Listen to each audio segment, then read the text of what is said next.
میں نے یہ فیصلہ کیا کہ ہم نے خود انشاءاللہ تعالی لاہور سے الیکشن لڑنا ہے، اور لڑنا ہے اس لیے کہ لاہور کے پاس اور آپشنز ہونا چاہیے۔ لاہور کے عوام کے لیے صرف یہ نہیں ہو سکتا کہ ایک آدمی کو وہ چوتھی دفعہ مسلط کیا جائے یا اسی کھلاڑی کو واپس لے کر آئے جس نے ایک اور بزدار کو مسلط کرنا ہے پنجاب پہ۔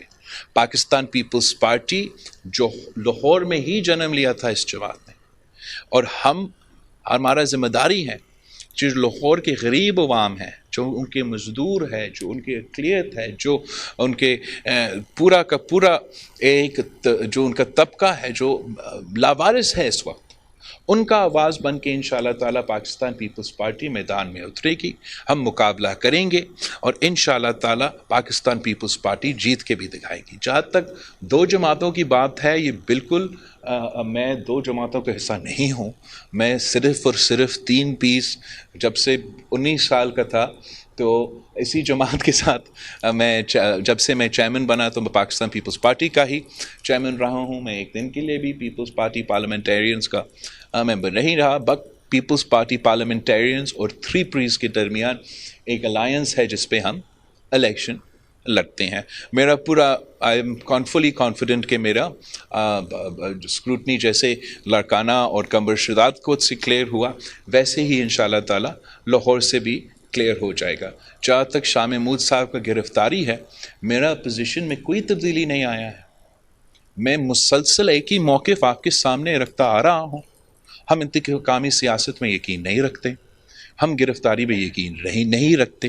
اس کا مذمت پہلے بھی کرتے تھے، آج بھی کرتے ہیں، مگر کیا شاہ صاحب نے، کیا عمران خان صاحب نے اپنا موقف تبدیل کیا ہے یا نہیں؟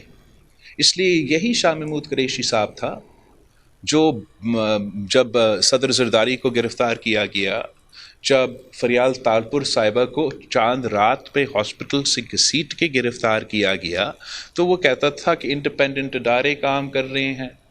تو کیا اب شاہ محمود قریشی صاحب سمجھتے ہیں کہ انڈیپینڈنٹ ادارے نے ان کا گرفتاری کروائے تھے یا کوئی سیاست اس کے پیچھے ہے؟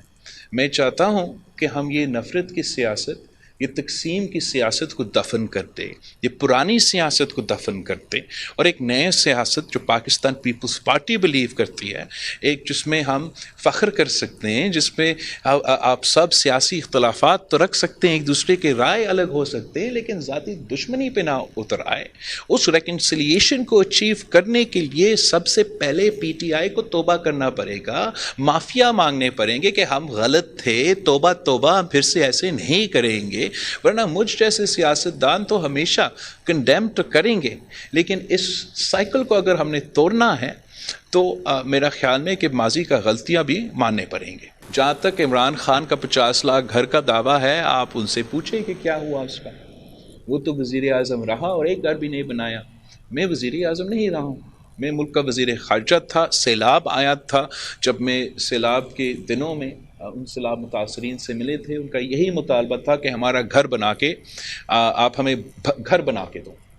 20 لاکھ گھر کا منصوبہ، پلاننگ، فائنانسنگ ہم نے نہ صرف یہ اعلان کیا مگر شروع کیا، اور آن گراؤنڈ اس پہ امپلیمنٹیشن بھی ہو رہا ہے۔ صرف اتنا مسئلہ ہے کہ حکومت جب چلا گیا تو جس دلچسپی کے ساتھ اس پروجیکٹ کو فالو ہونا چاہیے تھا، جس تیزی کے ساتھ اس پروجیکٹ میں آپ کو مالکانہ حقوق ڈسٹرکٹ لیولز پہ چلے، میں مانتا ہوں کہ ٹائم لگتا ہے کنسٹرکشن کرنے میں، پیسہ آنے میں اس کنسٹرکشن کے لیے، وہ تو تھوڑا ٹائم لگتا ہے، نارمل ہے، لیکن جو مالکانہ حقوق کی بات ہے، آئی وڈ ہوپ کہ وہ جلدی سے ہوتا، وہ اس جلدی کے ساتھ نہیں ہو رہا۔ تو بالکل عمران خان کی طرح نہیں ہے، یہ میرا اپنا منصوبہ، جیسے میں نے اپنے سیلاب متاثرین کے لیے دیے ہیں۔